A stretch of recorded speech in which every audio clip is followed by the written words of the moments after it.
5:12 in the morning, and I'm going to Mendoza. Let's go. Located in the northwest of Argentina, the city of Mendoza is the capital of the Mendoza province, and you might have heard of it because it's the largest wine-producing area in South America. It's about a 2-hour flight from Buenos Aires, and the flight that I took was about $150 round trip. I came back to Buenos Aires and am in the process of working on some videos here, but before I tell you about those, I wanted to take a short weekend trip up to Mendoza, because it's known as the Ciudad de Sol y Vino, or the City of Sun and Wine, and I love both those things, so I was pretty excited to check it out. I got an Airbnb just outside the city center, and it ended up being as nice as the pictures promised. It cost about $100 for the weekend, which is probably lower than normal as it's the off-season for tourists right now because it's the middle of winter here.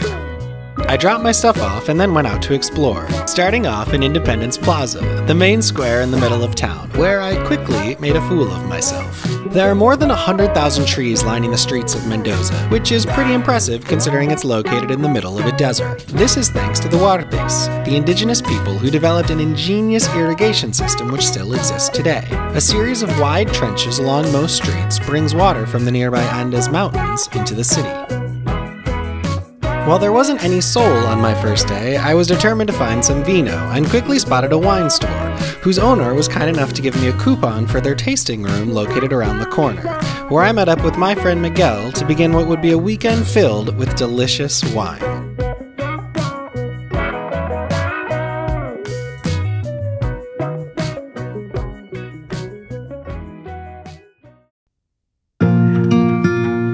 What I noticed right away about Mendoza was how warm and inviting the people were.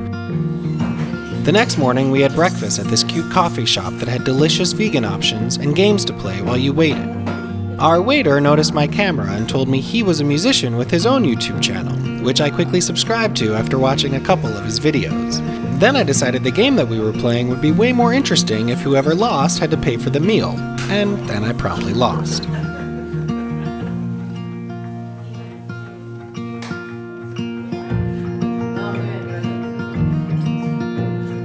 The food here, like all the food I would eat this weekend, was fresh and filling.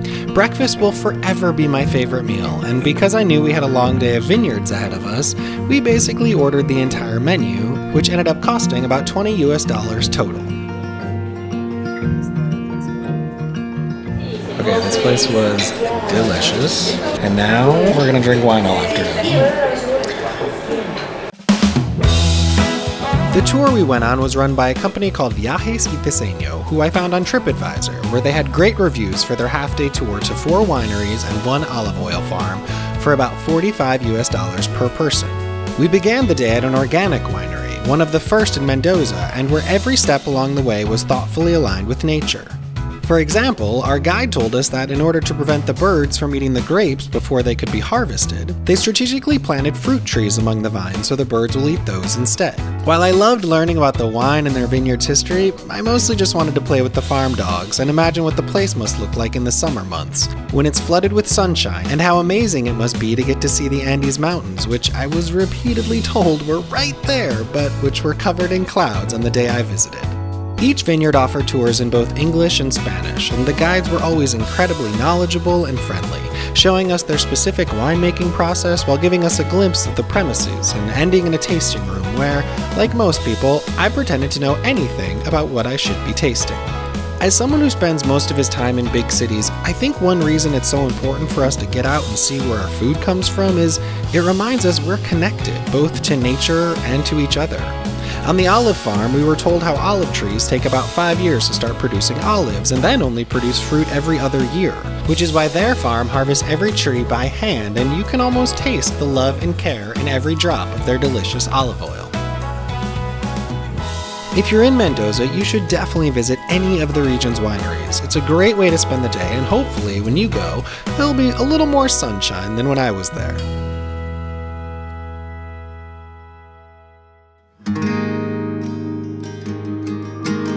On the last day, we decided to go horseback riding, leaving the city once more to get back out to the stunning countryside and spend an hour and a half riding through more gorgeous vineyards for about $40 per person. The farm's owner, Cesar, was kind enough to take us out, even though it was a holiday weekend and he had a big lunch planned with his family for later that day. Before we got on our horses, Cesar told us not to let them eat anything along the path, which I didn't immediately understand until I spent the first half of the ride getting a close-up view of every single bush we walked by.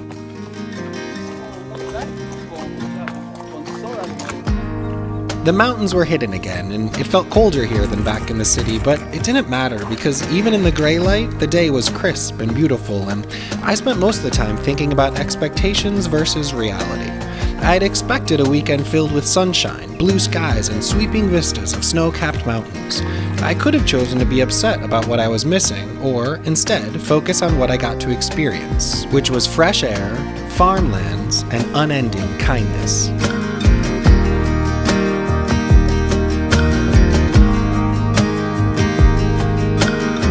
That night, we went on a restaurant tour, organized and run by a wonderful woman named Anto, who took us to 4 different restaurants around town, each with a different feel and cuisine, but all of which were worth a return visit.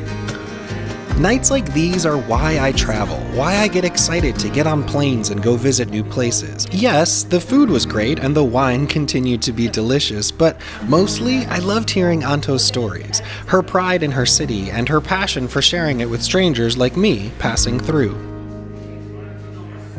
This trip actually ended up changing the direction of this channel, and it was specifically this night I spent with Anto.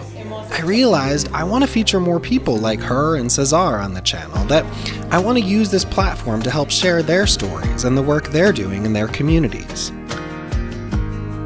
So, if you decide to stick with me, you'll see my videos are going to change a bit, again, hopefully for the better.